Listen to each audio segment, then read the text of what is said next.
One, and I am so excited to introduce our guest today, Mr. Howard Dekkers.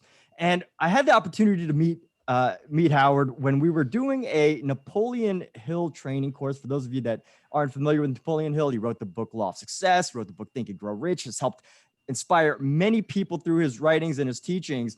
And Howard and I want to bring Howard on because he's got this amazing story, building a company from scratch and turning it into a company that was sold to a publicly traded company. And not only that, he's teaching a lot of his skills in financial freedom and personal development and success through his trainings that he's got going on right now. So Howard, how are you doing today?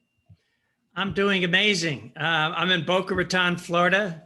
It's about 70 degrees out there. The sun is shining. I'm doing just absolutely amazing. I'm actually doing what I want, when I want, and how I want. And that's my definition of financial freedom. But yeah, I'm doing wonderful. Thank you. And, one thing that I've had the opportunity to do is be able to connect with you on social media and see these amazing things that you're constantly doing. And, one thing that I'd like to understand a little bit, is this idea that you were able to build this company from the beginning. And I got to learn a little bit about you and how you started out in advertising sales. And the company that you ended up creating and building up was a medical company, medical tech company. Can you share a little bit about that? Yeah, well, basically, I've built quite a few different businesses before the medical company, but in 1995, I consulted at an MRI company, an MRI imaging center. I lived in Detroit. My girlfriend and I at the time had just finished our multi-level marketing business that we were pretty successful in, but we didn't want to travel anymore. And so I put a one-page business plan together of how I was going to find my next business opportunity. And I still have that one-page business plan, by the way, and it's pretty cool. But that one-page business plan led me to this guy in Florida that owned an MRI center. And one of the, whenever you set a goal or whatever, you have to put an action plan on how you're going to accomplish that goal. So my goal was I wanted to find what my next business was going to be. So one of the sentences in there is let everybody I know and I respect and knows where I am and what I've done, let them know that I'm looking for a possible new business to start up. And if you know of anybody who has a business and is struggling, turn them on to me. Maybe I can help them out. So I got a call from a distributor in Fort Lauderdale, Florida. And you got to remember, I lived in Detroit. And he said, look, my cousin owns an MRI center. And by the way, I didn't even know what an MRI was at the time. It's a magnetic resonance imaging. And so he gave me his number. I called him, and his name was Todd. And I started talking to him. And I says, well, Todd, what I'm willing to do is fly into Florida. I'll shadow you for 2 weeks. And if you like me and I like you, we can put some sort of business together and move on. And he says, how much is it going to cost me? And I said, nothing. You live in Florida. You live in sunshine. It was winter and I was up in Detroit in gray skies. So I went to Florida and shadowed him for 2 weeks and looked at his business inside and out. And I loved what I saw. I had just sold a advertising business and the margins in his business were much better. So I came to Florida. We put a 50-50 partnership together. And within 6 months, by the way, I brought my girlfriend with me and negotiated where we would both work in the company, computerize it and whatever. And within 6 months, he was doing some weird business that I didn't want my name on. So I walked in this office one day and said, look here's my shares. I don't want anything to do with this business. Zena and I are going to go on the other side of town and open our own. And that's what we did. We opened up a company called Medical Management Group. And what we would do at the beginning is we would lease space on imaging machines that already existed. And then we put a company around it and went into physician. By the way, the first time I ever went in to sell a physician, I still barely knew what an MRI was. But Zena, who was eventually my wife, she had to do billing and things like that. So she needed to know a lot more. So what was funny is I would go into an orthopedic surgeon's office and show him why they would want to send their patients to us. And if he'd ask me a question that I couldn't answer, I'd say, do you have speakerphone on that phone? And I'd dial and I'd say, Zena, the doctor has this question. And I'd hand the phone to Zena, or it would be on speakerphone. And that's how we built it. But anyways, we ended up, everything I've ever done, the key to success is going the extra mile. I wanted to put a mousetrap together that was better than what anybody else was doing in this industry in Florida. So by the way, we moved to Florida because I didn't want to move back up to Detroit. And my wife, who was from Florida, hated Detroit in the wintertime. So we moved to Florida, and we offered things to physicians that nobody else was. And we just kept building and growing. And then 5 years later, some laws changed. So we had to start actually opening up our own imaging centers. So over the course of quite a few years, we built it to the #1 imaging center in Broward County, Florida. We had 4 high-end imaging centers. We did MR, CT, nuclear medicine, ultrasound, X-ray, mammography. And a publicly traded company came up to me and made me an offer. And I countered on paper and said, the minimum I'll take is this. And they said, we really like what you're doing. We want your company. And so they bought me out. And wow.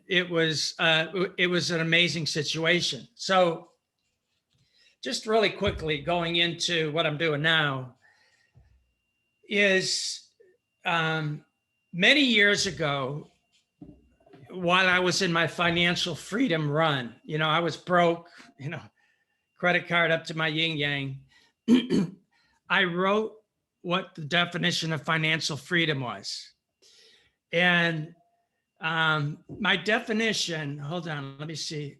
My definition was, I consider myself to be financially free when I have enough money in storage that can handle my current lifestyle, and I only work to help people, not because I need to pay my bills. So what's amazing, and this goes back to goal setting, which you and I both teach. When you write out a goal, it's amazing how the universe helps you achieve that goal if you put action out there. So what's amazing to me about that definition of financial freedom, it wasn't so I could retire. It was so I could live without worrying about paying my bills and help people. So I found this, I wrote this like 35 years ago. And so I look at this now, and the business that I'm operating right now it's Howard Dekkers School of Success. But my main business within that business is a 7-week, 1 hour a week financial freedom course where I actually teach people what they should have learned in high school, but for some odd reason, none of us were taught. So I'm actually teaching them what they need to do to become millionaires and financially free with a regular job. And it's amazing how much passion I have for this new business, because I don't know if you know it, 78% of the people in our country are living paycheck to paycheck. And they have no idea in their head that they can become a millionaire and financial. They don't know because they weren't taught. So I'm teaching them. And when they're done with the course, they walk away with their financial freedom plan set up, running on autopilot, and building for their future. So that's kind of it. Yeah. I told you a lot right there without taking a Yeah. breath, but it's like, it's been amazing. But my success comes from always going the extra mile, which Napoleon Hill in Think and Grow Rich, that book right behind me, the book that changed my life, taught us. It's you always go the extra mile in everything you do, whether it's in business or whether it's not in business, because when you do, it opens up avenues that normally wouldn't be open up to you. So, I got another story I want to tell you about going the extra mile, but I'll let you ask a few more questions. Yeah, awesome. Cool. Yeah, I mean, there's been so much there. And one question that came to mind is, you started in this a business that you didn't know much about MRIs. And what would you say like helped you build the confidence in starting a business? Because like a lot of people, the moment that they're like, oh, I'm not sure what I'm doing, it stops like right there. That's it. But for you, it sounded like you were able to not just build the confidence, but you felt like you had the skills to be successful there. So can you talk a little bit about like, what you feel it was, like some of the skills, or maybe it was like some training that you might have had that helped you feel confident enough to take that on? Everything goes back. I hate to keep saying this. That book right here, Think and Grow Rich. It's called the Mastermind Alliance. You don't need to know a lot of stuff to be successful in business. And I don't care what the business, they're all the same. It's just a different service or product. When I went into the medical business, I knew Zippo. And within years, I had 10 radiologists working for me. I had probably 40 technologists working for me. I didn't need to know what they knew. They knew it. So what I did is it all starts out with going in and selling something. I don't care what it is. Everybody's selling, always.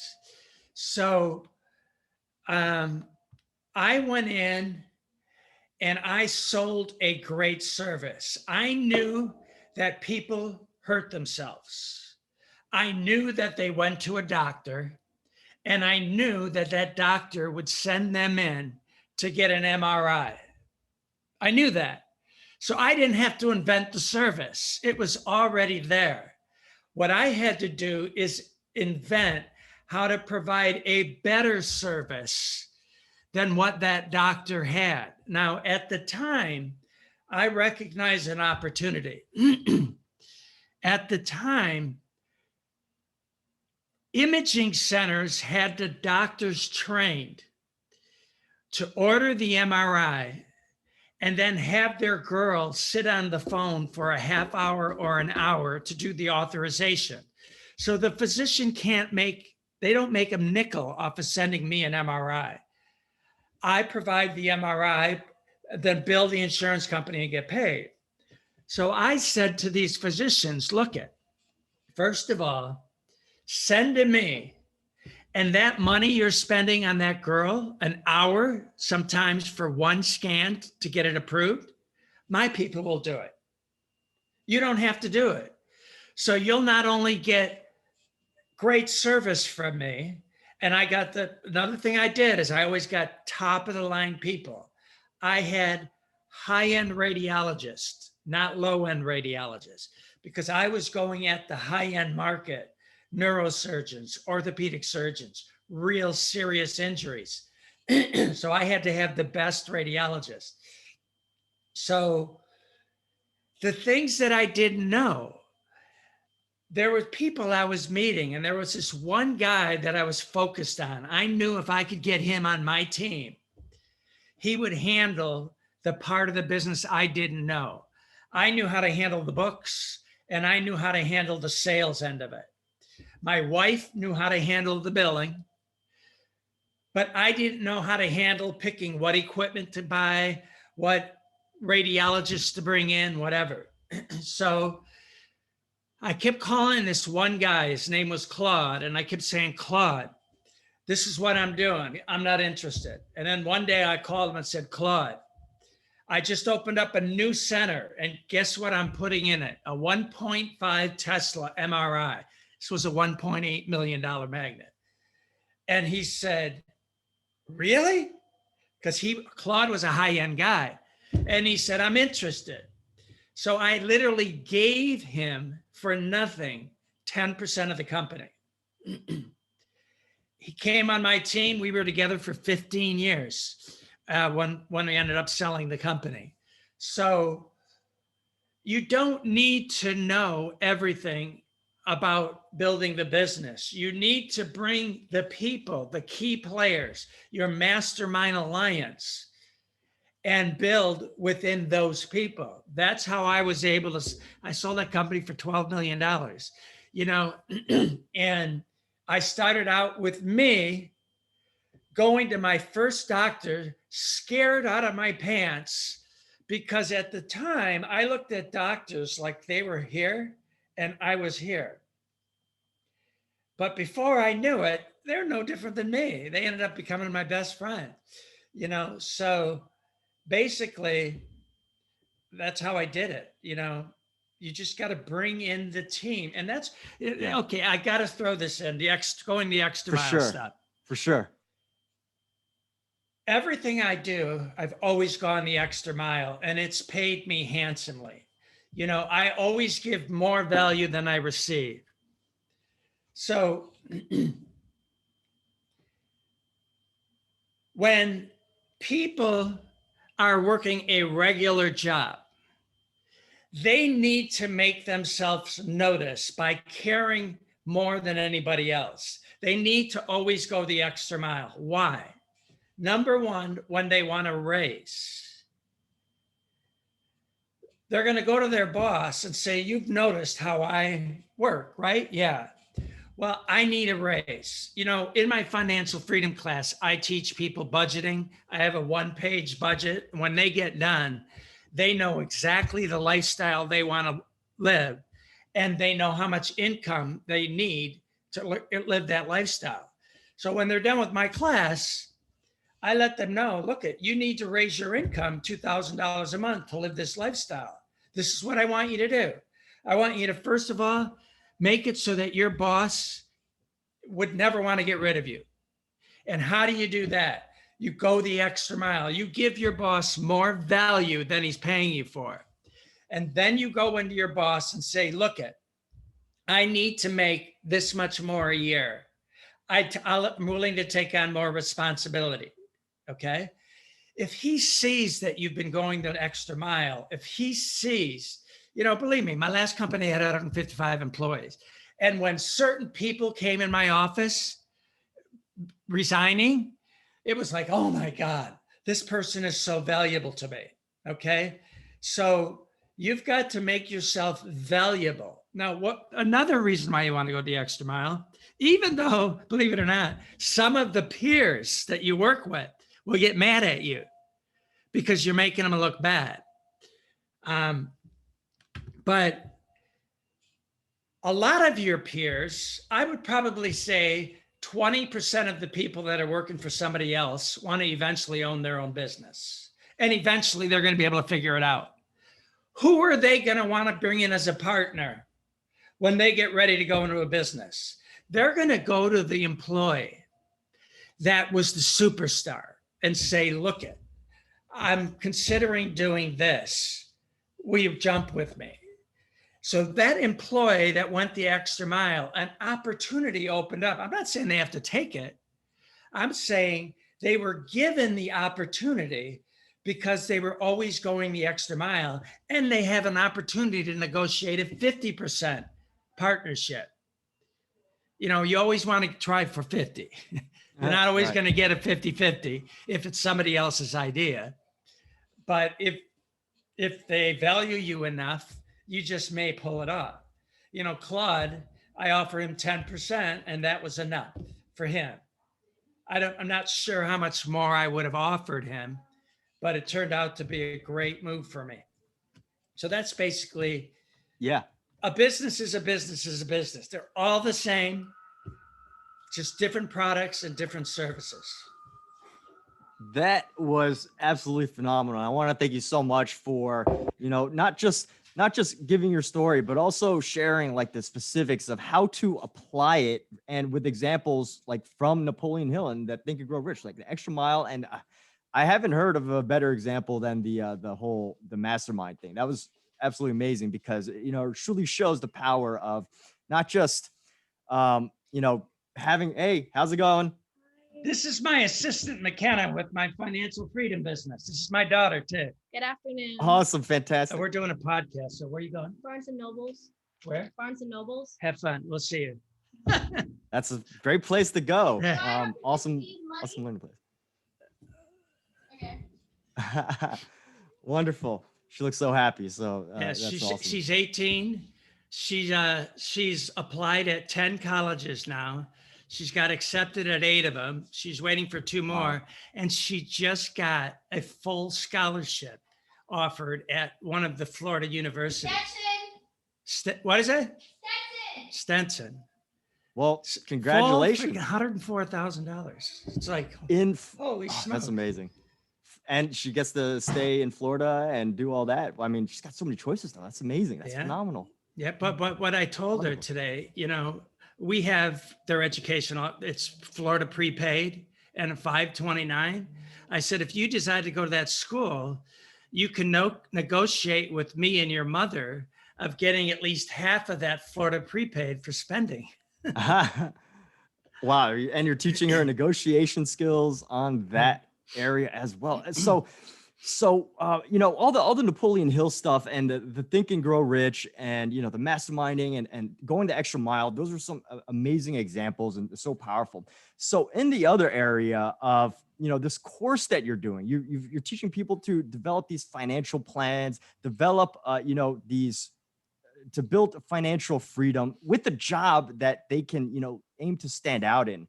So for that, is it for the person who is, is it like an empowerment, or is it more of creating a plan? Like how does that fit in to someone's life? Like, with someone who's not sure of themselves, go to your course, or would it be someone who's like a business person who's like, hey, I know what I want to do, I just need some of the right tools? Well, my financial freedom course isn't really to teach people how to open a business, so to speak. My financial freedom course, let me tell you why I put it together. I sold my company, and I have been, my father, this is a great story. My father is 95 years old. My mother is 93 years old. We just celebrated their 74th year wedding anniversary. He worked from 20 years old to 55 at a factory in Detroit. Never made more than $35,000 a year. And at 16, when I went to him telling him I wanted a lot of the things that my friends had, and my dad never made a lot of money, I lived right next to a wealthy neighborhood. And all my friends had the big homes on the water. And they had every toy you could imagine: snowmobiles, motor scooters, fancy cars, money, you name it, they had it. And I didn't. Okay. And my dad said to me, son, you need to figure out how to make money and you can buy your own. But what he said more importantly was, and you need to save 10% of everything you earn for your future. Now, my dad worked from 20 years old to 55, 35 years, had 5 kids. and religiously save 10% of that $35,000 a year for 35 years. And he invested it in a plan. And today he has just shy of $3 million sitting in his plan. And he draws $85,000 a year from dividends. He doesn't dip into one little iota of the principles. So when he and my mother die, it's going to be split between the 4 kids. One of my sisters is no longer with us. But so the point is, while I was building my businesses, I didn't listen to my dad and save 10%. I was spending it all like everybody else in America does. 78% of the people in our country live paycheck to paycheck. Okay, we're spending everything. I was no different, except I was building businesses, making more money, spending it, and then having to put it back in the business to make payroll. I had lines of credits on I had a $500,000 line of credit on my house that it was tapped. But I was spending, not saving anything, because my plan for freedom, financial freedom, was I'm going to sell my business. I'm just going to put all my money in my business and I'm going to sell it. And then when I got to my late 30s, you know, the older you get, the closer you're getting to your 60s. So I'm in my late 30s, and my wife, Zena, kept saying, man, we got to start saving more money. We got to start saving more money. And I agreed with her. So in my late 30s, I started listening to Daddy. Okay. I started saving minimum 10% in a plan similar to my dad's. So when I sold my business, I had a lot of money in my plan already. So I now was at a point where I was financially free. I didn't have to work. The first year, I kept telling everybody, oh yeah, I'm going to build something else. I'm going to do something. It's going to be bigger than the last one. You know, I still had that same passion for finding the next deal. A year goes by and I can't get the passion. It's like, and now I'm getting into the retirement life. You got to understand, it is so amazing when you don't have to work. It's like every day really is a Saturday. But I started getting bored out of my tree. I'm almost getting depressed because I didn't have that goal or the passion to reach a goal anymore. So a little over a year ago, I put a PowerPoint presentation for my teenage kids to show them how to become financially free, what they need to do now, because the most powerful earning years of anybody's life is their 20s, and nobody is taught it. So I put this PowerPoint together, and then I said to my kids, invite your friends over, telling them I'm going to teach them how to be a millionaire. So I set it up on my big screen TV. They bought maybe, 8 friends over. And I did my first presentation and blew them away. It was like, they have never seen anything. And these are 17, 18, 19, 20-year-old kids. They've never seen, nobody has ever shown them exactly what they need to do and given them the target to become a millionaire. They didn't think they could become a millionaire. It was like, you know, there's a statistic. There's a book that a guy named, what's his name? Let me see. It's Chris Hogan wrote a book, Everyday Millionaire. He researched for years. He actually literally talked to 10 million millionaires. And in his research, he found that 74% of millennials and 52% of baby boomers thought that millionaires inherited their wealth.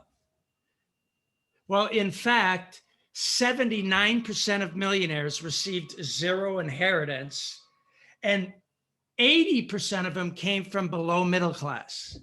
So, with that information, I'm showing these kids, all of these 25, 15,000 millionaire households in the United States, 25 million people, the majority of them came from below middle class. And the only difference between them and you and your parents is they had a plan and they followed the plan with discipline and consistency, and they became millionaires. So anyway, so the kids got so excited. I went to all of my sister's families and relatives and their kids who are now in their 30s and 40s. And I went to ex-employees and I started doing Zoom meetings for them. And I experienced more love and appreciation than anything any other business that I've ever built. And all of a sudden I realized, oh my God, this is what I want to do. And I am as passionate today about teaching people what they should have learned in high school, teaching them how to be a millionaire. I am as passionate as I was when I was 30 years old, building my first business, maybe 28 years old. So, if somebody doesn't teach our kids what they need to do to become financially free, we're creating another generation of paycheck to paycheck people, because nobody's given them the plan. So I've got a 7-week, 1 hour a week program. I'm really excited about it. It's totally been redeveloped. I revamped it. It's new and improved. I did my first webinar the other day. I do a free training, a half hour, and then people look at it. And then if they want more, and by the way, that free training, I give them some really good stuff that they can use in their life immediately. But then if they want me to hold their hand, and if they want to go through the whole course, which teaches them budgeting, net worth statement, which is very important. It teaches them how much they should be spending on a house, how much they should be spending on a car. I teach them everything they need to know to be 100% in control of their household. And they walk away with that plan running, set up on autopilot. It's taking money from their checkbook every month behind the scenes, putting it in their plan, and they can see what it's going to grow to in 10 years, 20 years, 30 years, 40 years. And I'm telling you, a kid, I was just talking to my 20-year-old son who goes to FSU today. By 60 years old, he's going to have $3.5 million in his plan. All he's doing is putting in right now while he's in school, he puts in $50 a month automatically from his savings. I told him I would put 100. So he's putting 150 in this month till he's 22. Once he's out of college, I'm no longer putting any money in. And then from then on, he's going to contribute $500 a month from his checking account. He'll have $3.5 million at age 60. He'll have $2 million in his 50s. So yeah. That's basically what I'm doing. And it's amazing. I'm loving it. Yeah. And one of the things that I thought was so inspirational about what you just said is this idea of, taking control. Like, it's one thing, some people I feel don't do plans because, they feel like, oh, well, what if it doesn't work? It might be a waste of time. But, the way you've shared what it is that you do and helping people create this plan really gives me a good sense of the importance of the plan and how, if you can see the future, you're more likely to do it. If you can Absolutely. see how your money is going to turn into, as you mentioned, over $3 million, you're going to be more likely to do it. And, Absolutely. And to have that plan. So thank you so much. You hit it right on the head.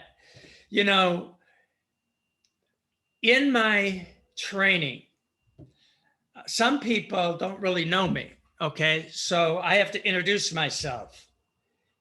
And boy, I completely lost my train of thought. What was your last thing? It was about the plan and seeing the future. And some people can't really see the future, but now that they have like a plan. Yeah. The reason I didn't start when I was 15 and then 20 and didn't do the 10% until I was in my 30s, all my dad was giving me was words. He was factory worker. He didn't know how to do what I do. He didn't know what a PowerPoint presentation was or anything like that. So I've developed this whole program about the reason I didn't start at 20 is because I couldn't see the plan. It was words. So I'm teaching the why, the how. I'm showing, because it's in their plan that we write together, they use my template, of how much you're going to have in 10 years, how much you're going to have in 20 years, how much you're going to have in 30 years, how much you're going to have in 40 years. And what's mind-boggling, the 78% of the people in this country that are too busy to figure this out, $100 a month grows to a lot of money. $500 a month grows to over $2 million in 30, 40 years. It's crazy. It's compound and doubling. So, if I would have started this when I was 20, I would have had another $10 million sitting there from all the money I was making. Wow. And it's like, well, here's a quick question. Even if you knew that you would hypothetically have, or, just based on your plan, have 10 million, would you have been able to convince yourself not to enjoy your finances at those times? See, but that's the key. What I'm teaching, I'm showing them how to live on 90% of what you earn. See, we're not taught that. We're taught to get a good job or go to school, get a good job, save money. And by the way, the majority of these people, when I start training, their money is in a savings account. You know how long it takes a savings account to double? 1,200 years. You know how long it takes money to double in my plan? 7.2 years. Okay. If a person has $40,000 in a savings account, and some of the people that I'm training, they have 40,000 sitting in a savings account. They think they're saving for retirement. In 40 years, it'll be worth $40,080. In 40 years, if that 40,000 is in the plan that I'm showing, it'll be worth $1.8 million. 40,000. Nope, not putting in another nickel. So I'm teaching them what you should be doing from your first job. Learn to live on 90%, pay yourself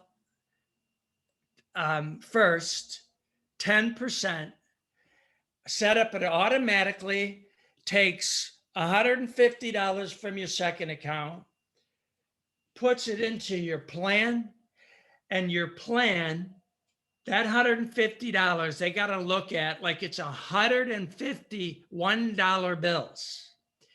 Every month, each dollar bill is your employee. See, the big thing is I'm teaching them how to do it without owning a business.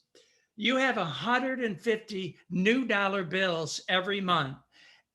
And the only job of your employees, month 2, you have 300 employees. Month 4, you have 450 employees, and it keeps going and going and going. Their only job is to make money and make money. They have babies, and then those babies have babies and babies, and it just keeps making money, and money doubles. And the more time you have before you get to 60s, the more doubles you have, the more money you're going to have. So I go through exercises. One of them is called money mindfulness. Here's a great one. And this one gets them all. I have them list everything they spend their money on. Some people love Starbucks. Okay. My daughter said she was going to Barnes and Nobles. I'm glad she didn't say she was going to Starbucks. Okay. Starbucks, by the way, is twice as expensive as Dunkin' Donuts. I go to Starbucks very little now. I do go to Dunkin' Donuts because it's half the price. It's delicious But- too. What's that? So anyways, let's say this person is one of these people that goes to Starbucks every day. $6.50 every day. It's not a lot of money. Okay. 5 times a week. Okay. No, 4 times a week. That's $136 a month is what it comes out to. That's $6.50 comes out to $136 a month. What I'm saying, this is what I want you to do. I don't want you to cut out your luxuries.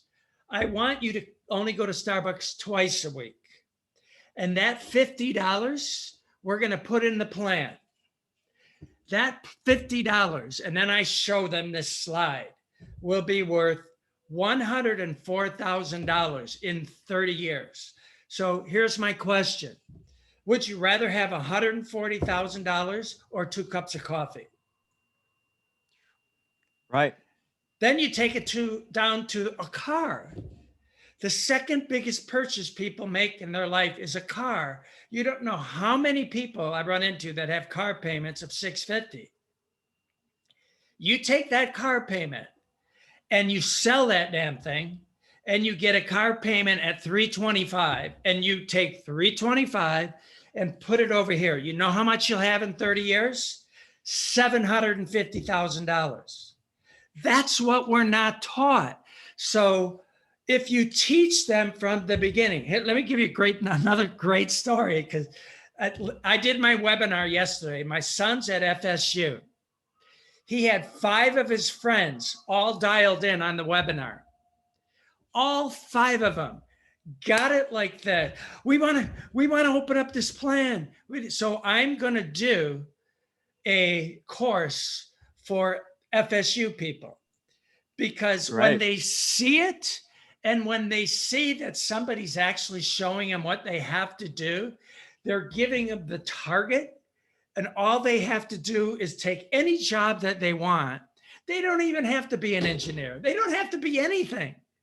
They could just do whatever they have fun at. And I keep trying to get my son to go into finance or engineering, and he hasn't picked either one yet, but he still might. They'll become a millionaire. It's not a matter of, becoming an engineer or to become a millionaire, or becoming a doctor to become a millionaire. Anybody with a job can become a millionaire. Anybody. Yeah, I hear you. And where I've really gotten, the belief in that is this idea of, you've been sharing the values of like $50 to $150. And, whether you're making 30,000 or 100,000, you can save that potential amount of money. I mean, obviously the more you make, that factors in, but it does sound like through your plan, it's possible for anybody who's at a job and who's able to, figure out the plan and figure out the math and, be able to put stuff away to be able to accomplish that. And absolutely. Yeah. We're just real quick. Go ahead. I had one student, she's 40 years old, had her money in the savings account, and we layered her money into the plan over a 5-month period. It's funny, 40,000, that's the example I just gave you. If she would have kept it in that plan, actually she had 41,000, it would be worth 40,080. I looked at her plan or her account, 59,000. It has grown to 59,000 in 1 year. She's pretty excited. And that's just by developing the plan, right? Like, right. That's phenomenal. And that leads into another question. Is one thing that I noticed, I had the opportunity to meet you in person. You could totally tell on this podcast, that you have like almost an abundance of energy. And, when it comes to building a bit, well, not building the business, but like, doing a job and like working your way up and like doing all those types of things, most people like, they see the challenges and they see the difficulties, and some people might feel like they don't have the energy to do that stuff. So what type of work, going the extra mile of course is important, but like what type of work is involved to implement a plan like the ones that you share with people? Like, do they have to just be constantly on? Or Well, are you talking for financial freedom, or are you talking for like in terms of implementing a plan for financial freedom? Like some people might hear this idea and they might think, well, how much harder do I have to work at my job? How many more hours do I have to put in? See, that's the cool thing about this. I'm teaching them how to live off of 90% of what they earn. They do nothing different. You wouldn't believe it. If you hid 10% of everything you earned for 6 months, your life's not going to change at all, because you're going to go into this budgeting process and you're going to get a little bit more, the new word is minimalistic, where you're going to realize, wow, why am I paying $450 a month for a car payment? I could take that $100 a month and I could get a $350 a month payment, or even get really aggressive, a $250 a month payment, buy a car that's at the bottom end of its depreciation, maybe 4 years old, still a great car, 5 years old. You're going to save a ton of money, but don't look at it like you're going to spend it on something else. Look at it like it's going to come from here and go in here. So a person doesn't have to have energy to become financially free. They just have to work and do whatever they're doing, but change a few things. See, we're taught to keep up with the Joneses. We're taught, we want that, we want this, we want this. We're really not taught. It's just we're not taught why not to do that. What I'm teaching is why not to do that. And I'm showing them through exercises. And when they're done, it's crazy. Like the girl that I said had 41,000, she just started putting another $500 a month into her account, and she's getting raises. She's amazing. She's the kind of employee that you would want in your business, and people are recognize it. So she's getting raises. So she's actually putting more than 10% of what she earns in this plan. And she's 38 years old. So yeah, and I'm so glad you said that, because you did bring up this concept of like 90% and 10%, 90% of your earnings and 10%, but like, there's so much more that you can do beyond that if you want to go the extra mile with the plan. So I think that's amazing that you were able to share that. And thank you so much, by the way, Howard, for not just like giving so much about like how people can start to build financial freedom, but also sharing your story as an entrepreneur. And with that, for anyone that wants to learn more, that wants to learn about building this plan, that wants financial freedom, and just wants to hear about how they can accomplish that for themselves, what's the best way to reach out to you? Well, there's, I have to update this, but one of the places is hd-sos.com. That's Howard Dekkers School of Success. So hd-sos.com. Or if they want more information, shoot me an email. It's easy, howarddekkers@gmail.com. HOWARDDEKKERS@gmail.com. Pretty soon, the last webinar that I had on my site, it's going to be up on the hd-sos.com. So they may even be able to listen to the last webinar where I taught people some really serious stuff and then showed them what their next step is to get involved with the plan. So basically, that's it. You know, I'm on Facebook, Howard Dekkers. I'm on Instagram, Howard Dekkers. You know, so there's all kinds of ways to get in touch with me. All right, wonderful. Well, thank you so much, Howard. And that is entrepreneur and School of Success owner Howard Dekkers, everybody. And thank you for listening.